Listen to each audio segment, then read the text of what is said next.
ভালো করে খেয়াল রাখবে, পুরোটা 15, সে আবার 7 মিটার ব্যাক গেছে।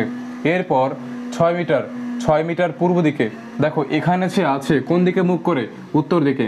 এখন সে কোন দিকে ঘুরে গেল, পূর্ব দিকে। ক মিটারে কি গিয়েছে দেখো তো, 6 মিটার। ক মিটারে গিয়েছে 6 মিটার। এখন সে এখানে আছে কোন দিকে তাকিয়ে, পূর্ব দিকে। ভালো করে বুঝতে হবে। যাওয়ার পর বাম দিকে, আচ্ছা পূর্বের বাম দিক কোনটা হবে, উত্তর দিক। অর্থাৎ সে আবার উত্তর দিকে ঘুরে গেছে। কতটা গিয়েছে দেখো তো, 3 মিটার। কতটা গিয়েছে, 3 মিটার।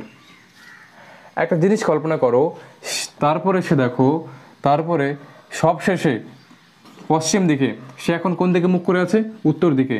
সে পশ্চিম দিকে 18 মিটার গেল। দেখো একদম আলটিমেট, সে এখান থেকে এই অবধি এসছে।